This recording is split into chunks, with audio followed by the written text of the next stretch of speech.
Hej! Idag ska vi prata om lintalja, en praktisk produkt som man kan ha till många olika användningsområden.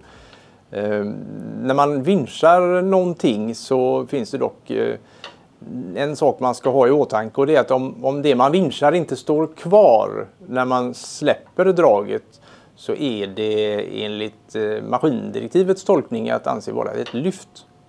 Därför är de här lintaljorna lyftklassade. Man kan ju naturligtvis även vinscha så att man lyfter upp saker, men som ett rent lyft finns det ju bättre produkter som vi kan se på andra filmer som vi har här. Det här är ju främst att kanske spänna upp en lina, staglina motsvarande, så att det kan ju vara ett semilyft kan man säga. Oavsett, det här är en säkerhetsklassad produkt. Som exempel kan vi ju nämna att den stållina som används är en klassad lyftelina. Den har en 5-faldig säkerhet.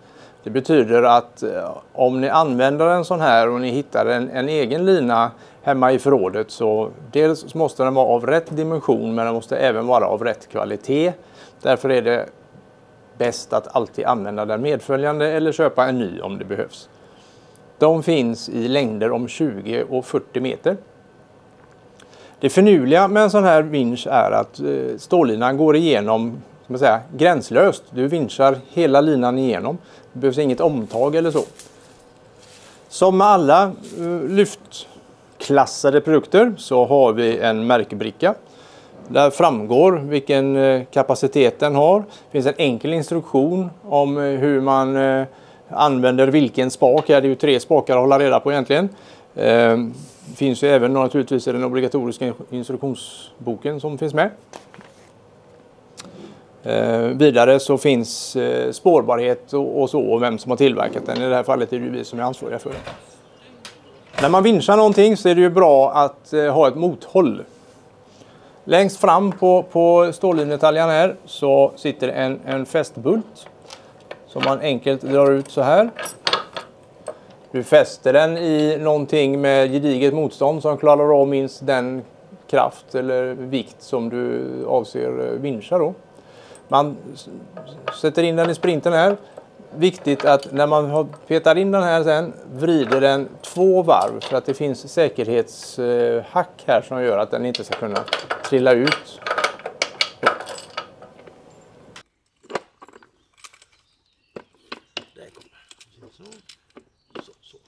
Hur fungerar då en sån här stållinetalja? Som av en händelse så har vi en lina här. Den ska då matas in bakifrån i hålet här. Och då är det så att här krävs det lite kraft för att operera den här. Jag sätter den där så att vi har den så. Och så. Det här är lättast att göra mot golvet eller marken. Så då går jag upp på min pall. Ställer ner den mot golvet. Här ser man sätet som den här C-spaken, alltså frigöringsspaken, ska hamna i för att vinschen ska vara öppen. Får du med den klacken här? Jättebra. Pressar vi ner och för fram med lite kraft. Nu är den öppen. Det betyder att jag kan ta min stållina, matar in den bakifrån så här.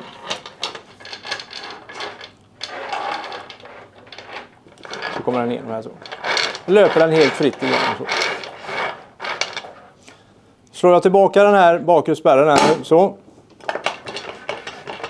Nu är den fast. Nu är den egentligen färdig att använda, men vi måste ju förankra den igen.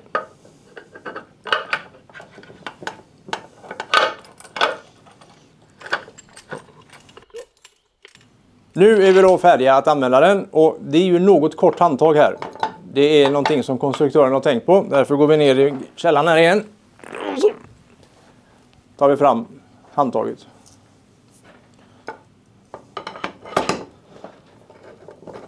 När jag nu matar den här så ser ni att den går åt vilket håll? Den går baklänges. För nu håller jag på med spak B. Sätter den i den främre spaken så här. Matar, så går den fram. Och den kommer då alltså mata igenom hela linans längd.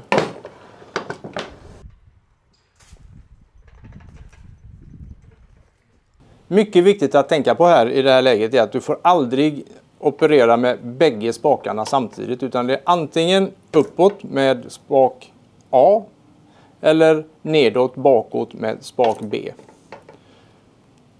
Spak C som är frikopplingen, den rör vi inte heller förrän det är dags att plocka ur linan när arbetet är slutfört. Så glöm den och så bara en åt gången. Så.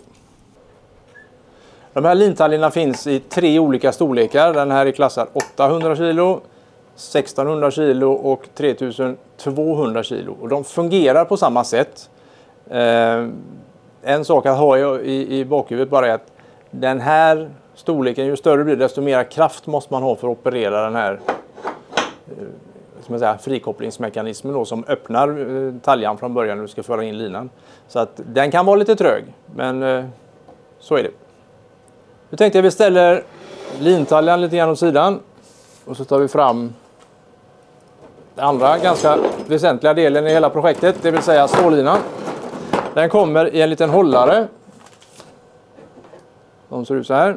Och det finns en liten, vad du ska kalla det för, en liten mojäng där du kan sätta fast vinschänden i så att det är lättare att rulla upp den. När du är färdig med arbetet för dagen, se till att alltid använda denna och rulla upp linan på ett korrekt sätt. En lina ska alltid vara upprullad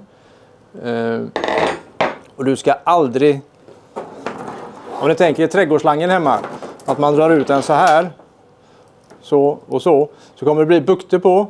När du spänner den här linan sen så kommer det bli kinksar på som skadar linan. Och det blir dessutom väldigt, väldigt svårt att få in den igenom lintaljan. Så att du ska alltid rulla ut en lina så här. Tar du ut den och motsvarande sätt rullar ihop den. Så du buktar den inte som en elkabel eller som du brukar göra med elkabeln eller trädgårdsslangen hemma. Så har vi här en lyftklassad krok med spärr. Se till att den här spärren fungerar. Det är för din egen säkerhet.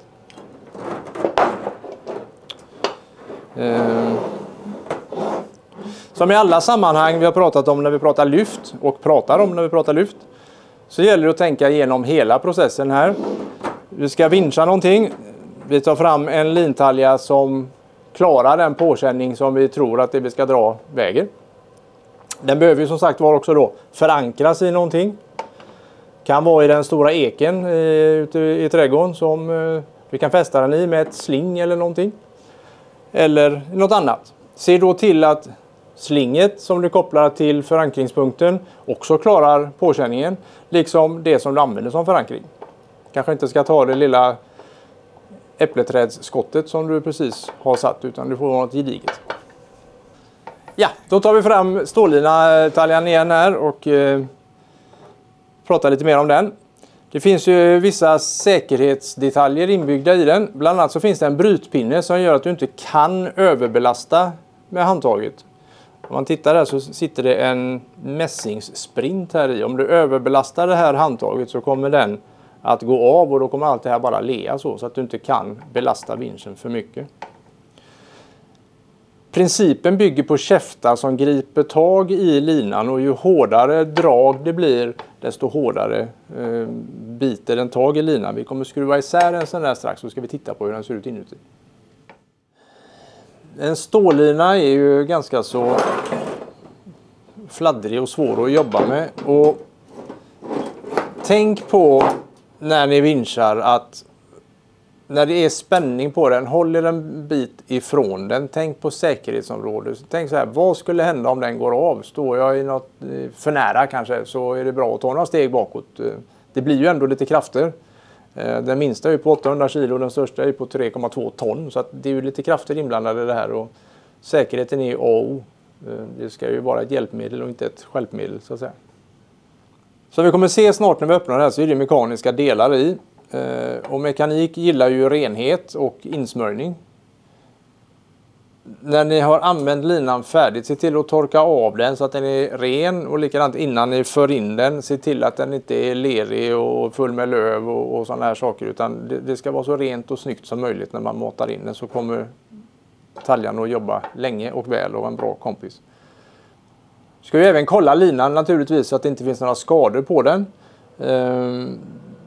Det kan vara trådbrott i lina och det är lätt att det gör väldigt ont om man sticker sig på en sån. Men det är bra att kolla det. Det kan också vara anledningen till att det kan vara svårt att få in den i det lilla hålet här. Kroken har vi nämnt. Kolla på den så att den är hel och ren. Och när vi har använt den färdigt så rullar vi upp den på den här enligt den princip som vi pratade om tidigare. Så nu har vi varit här och pillat lite och har öppnat den och då kan man ju se hur mekaniken fungerar här. Den matar fram linan med den främre A-spaken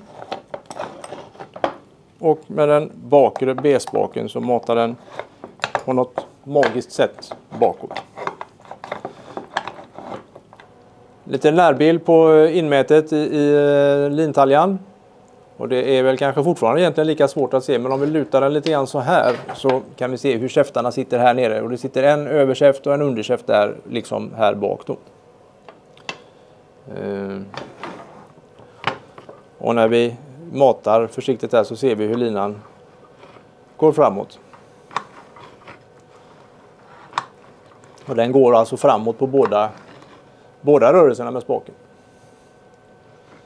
Om ni funderar på hur lång tid det kommer att ta att vinscha den här sträckan så finns det i instruktionen en tabell på hur många millimeter man förflyttar med respektive spakrörelse.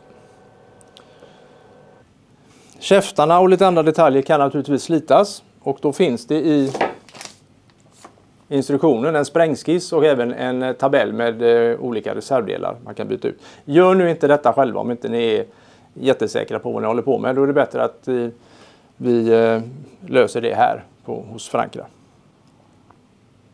Tänk nu på när vi är ute och vinschar upp stocken ur slänten eller stenen som har hamnat lite fel i trädgården att planera jobbet innan vi gör det så kommer det gå jättebra.